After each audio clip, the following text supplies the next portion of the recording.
Hello! Ngayon gagawa ulit ako ng aking fertilizer para sa aking mga tanim. Ito ay pakwan. Ayan. Inihiwa-hiwa ko lang ng maliliit yan.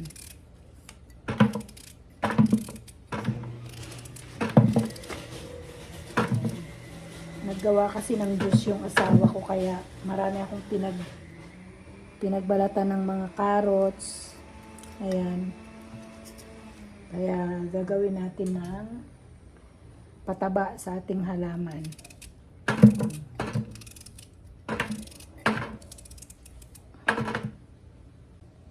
Meron din akong gulay. Ayan. Pinagsasama-sama ko lang yan sa isang timba. Ganyan ang gumawa ng ayan, pinagbalatan ng patatas. Pinagsasama-sama ko lang. Binababad ko lang yan overnight. Ayan. Kasama pang itlog. May balat pa pala ito ng itlog. O, diba? Ito naman, yung balat naman ng carrots. Ayan. Meron din yung saging. Ayan, lagay natin lahat yan dyan. O, diba? Saka natin lalagyan ng tubig. You already done? I'm hurry up to take the video to show them what you did. So,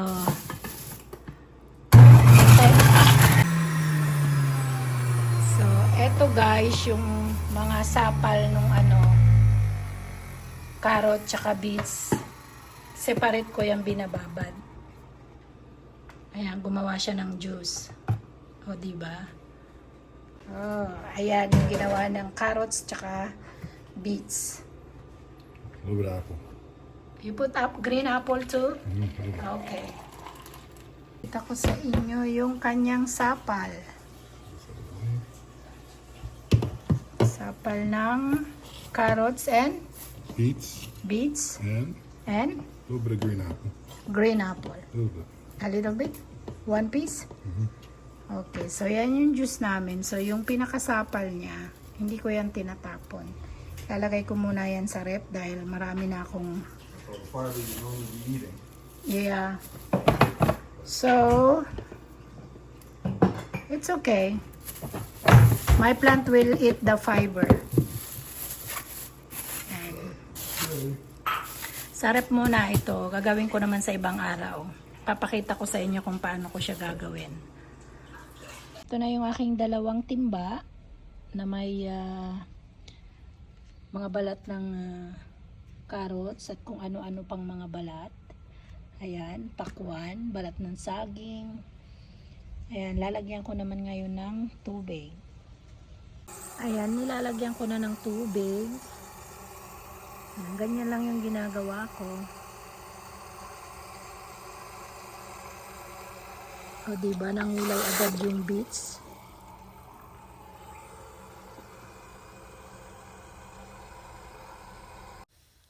Hello mga kagulay. Ayan, at ito na nga yung aking ginawa.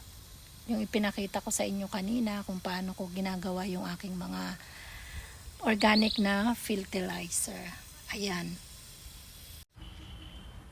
Ayan nga yung hinihiwa-hiwa ko kanina.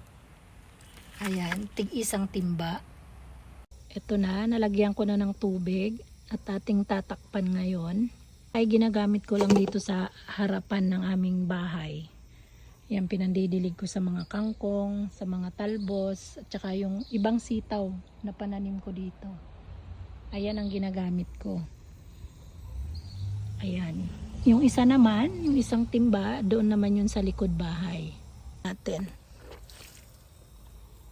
Ako sa aking likod bahay, ayun nga yung aking magandang kalabasa doon. Ayan, kung nakikita ninyo, ayun. Malago pa rin sila. Yung iba madidilaw na ang bunga. Hindi ko masyadong naaasikaso sa ngayon. Punta muna tayo sa aking likod bahay para doon ko naman tutubigan dahil mabigat. Ayan pa yung aking mga pananim, mga talbos ng kamote. Ayan, bagong tanim ko lang yung mga yan.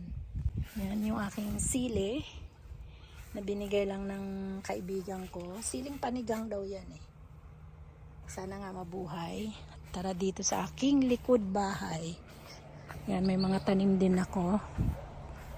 Ayan yung aking mga bagong sitaw. Siyempre, dito ko natututubigan para hindi ko nabubuhatin. Mabigat. Ito naman ang ididilig ko dito sa likod. Ayan yung mga sitaw ko na nilaw na yung yung kanilang bunga. Ay, dahon. Ayan. Pero marami pa siyang bunga. Marami pang nagsusulputang bunga kahit madilaw yung kanyang dahon. Siyempre, tubigan pa rin natin. Ayan. Matyaga ka lang. Diba? Ayan, wag nating kalimutang takpan, siyempre. Ayan. Ilig na natin yung kinabukasan para kasi babaho yan pag hindi nyo agad idinilig kinabukasan. Thank you!